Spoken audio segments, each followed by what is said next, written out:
जब हम लाल धागे में रुद्राक्ष को पहनते हैं, कई लोग कहते हैं गुरुजी रुद्राक्ष पहनो तो गुरु मंत्र लेना पड़ता है, गुरु दीक्षा लेना पड़ती है।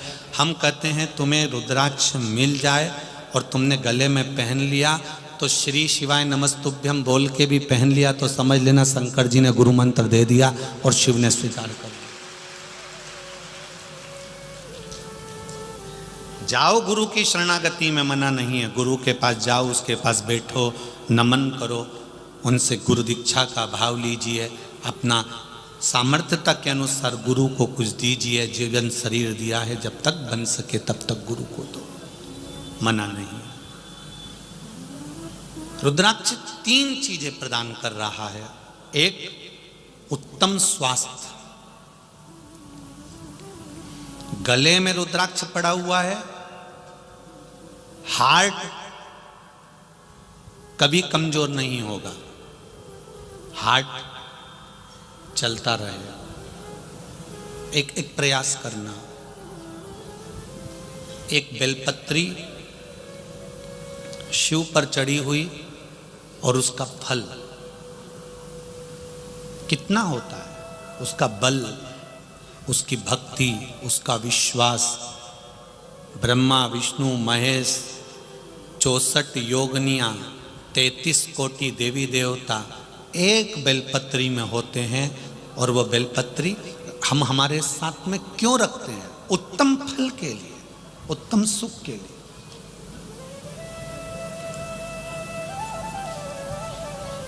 कपड़े सिलने वाला दर्जी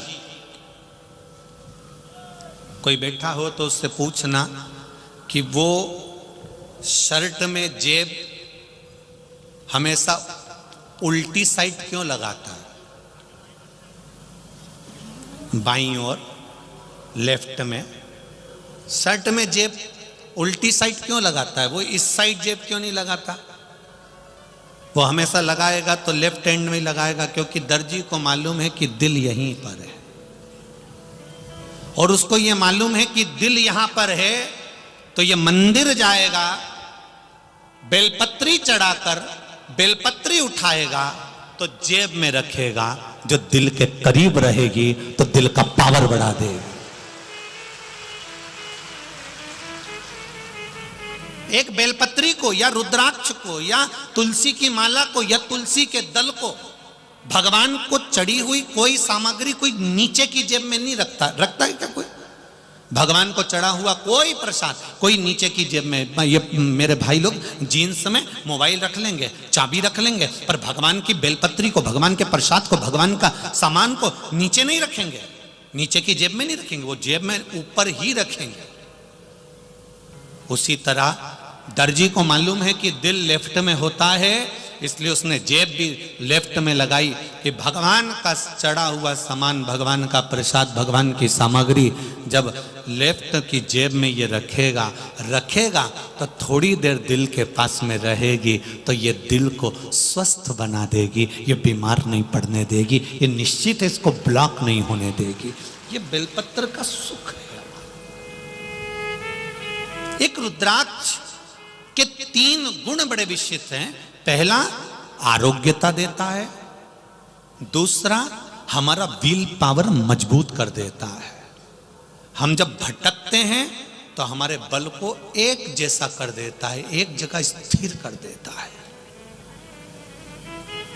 जब आप कोई निर्णय नहीं ले पा रहे हो, 4-5 निर्णय में से एक निर्णय लेना है, तो रुद्राक्ष का जल शिव जी को चढ़ाकर थोड़ी देर पीकर श्री शिवाय नमस्तुभ्यम का जाप करना प्रारंभ करो। पंचाक्षर मंत्र नमः शिवाय बोलो, षडाक्षर मंत्र ओम नमः शिवाय बोलो, या जो मंत्र आप जपते हो, रामकृष्ण जो जपते हो उसका स्मरण करो।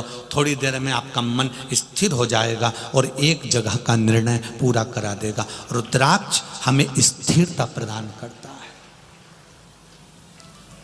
आरोग्य दे रहा है, स्थिरता दे रहा है, और रुद्राक्ष हमको विल पावर दे रहा है, बल दे रहा है, सुख दे रहा है।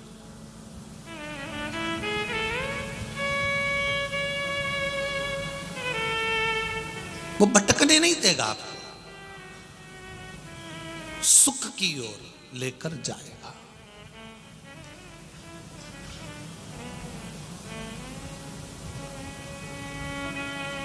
बस रुद्राक्ष की कोई कीमत नहीं होती, शंकर भगवान के नेत्र अश्रु से प्रकट हुआ है, शिव ने निशुल्क दिया है, उसकी कोई कीमत नहीं, फ्री।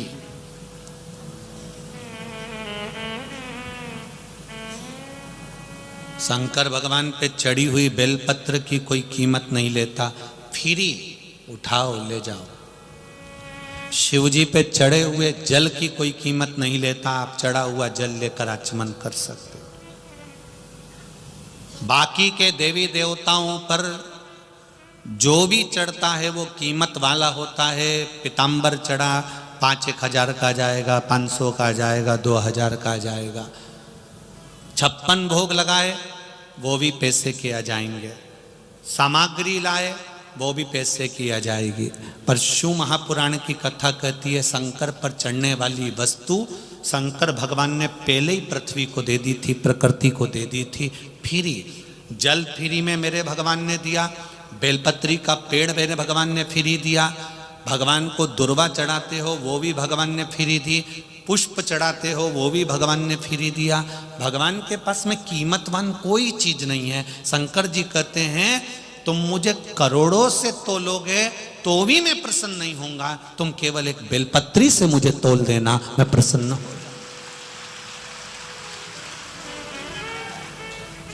संपदा से परमात्मा कभी प्रसन्न नहीं हुआ, संपदा से भगवान कभी प्रसन्न नहीं होता।